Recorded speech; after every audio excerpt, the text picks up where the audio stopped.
कानपुर के नवनियुक्त जिलाधिकारी विशाख जी अय्यर हमारे साथ मौजूद हैं। कल जुम्मे की नमाज है सर, काफ़ी अहम दिन कल होगा क्योंकि ठीक एक हफ्ते पहले यहाँ पर हिंसा हुई थी, पथराव हुई थी। आपने आज कार्यभार संभाला है। पिछले एक हफ्ते की अगर बातचीत देखा जाए, जो समय गुजरा है उसमें कितना डिफरेंसेस आप पाते हैं, कितना आप मानते हैं कि माहौल में क्या बदलाव आया है, क्या शांतिपूर्ण है?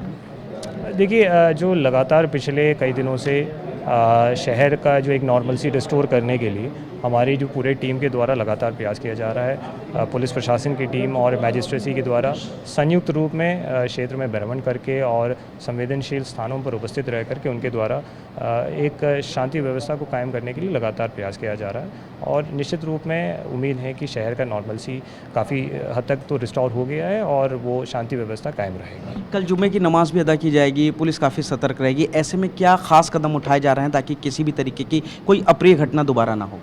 देखिए, पुलिस प्रशासन और एडमिनिस्ट्रेशन के ऑफिसर्स तो पूरी तरह से सेक्टर जोन्स बांट करके जो महत्वपूर्ण स्थान है वहाँ पे तैनात रहेंगे।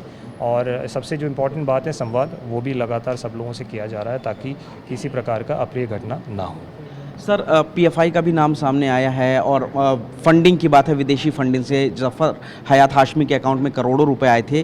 तो अब आगे का क्या कदम होगा? ऐसे भी लग रहे हैं कि विदेशों से पूरी तरीके से तार जुड़े हुए थे और प्री प्लान इसको किया गया, तो क्या कुछ और गिरफ्तारी भी हो सकती है? देखिए, विवेचना जारी है, तो विवेचना के जो एजेंसीज़ हैं वो अपना काम कर रहे हैं और जो समय समय पर जो अपडेट्स हैं, आई एम श्योर कि आप लोगों के साथ वो शेयर किया जाएगा और जो कानून के दायरे में जो कार्रवाई है वो सुनिश्चित किया जाएगा। एक अहम सवाल सर ये भी है कि कुछ पुलिस वाले जो इस पूरे मामले में जांच कर रहे थे, एसीपी की बात करें, एसएचओ की बात करें या चौकी इंचार्ज, ऐसा कहा जा रहा है कि लगातार हाशमी उनके संपर्क में था, और क्या उनसे भी अब पूछताछ की जाएगी इन पुलिस वालों से? देखिए, विवेचना जो संबंधित अधिकारी कर रहे हैं, तो विवेचना किस प्रकार किया जाना है, that is basically their prerogative.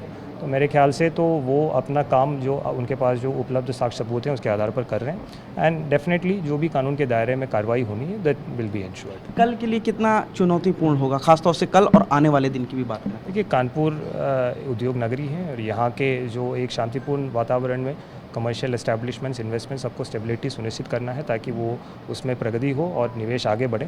तो उस दृष्टिकोण से कल के एक दिन है, वहाँ पे शांति व्यवस्था कायम रखने के लिए पूरी तरफ से हम लोगों ने तैयारी की है और निश्चित रूप से हम लोगों की सफलता के लिए हम लोगों ने पूरी तरफ से तैयारी पहले से की रखी। सर, मेरा आखिरी सवाल ये है कि पूर्व डीएम ने भी कहा था कि जो इलीगल हाउसेज हैं, जहाँ से पत्थरबाजी छतों से हुई थी, उनको भी चिन्हित किया जाएगा, कार्रवाई की जाएगी, हो सकता है बुलडोजर से गिराया जाए। तो क्या इस तरीके के अवैध घर और ख़ासतौर से वो घर जहाँ के छतों से पत्थरबाजी हुई, उनको भी चिन्हित किया जाएगा, उन लोगों के खिलाफ भी कार्रवाई होगी, घरों के खिलाफ? देखिए, जो घटना हुई है उसमें विभिन्न प्रकार के पहलू हैं और विभिन्न पहलुओं में अलग अलग एजेंसीज, अलग अलग यूनिट्स, अलग अलग संस्थाओं के द्वारा उनके स्तर पे कार्रवाई होनी है।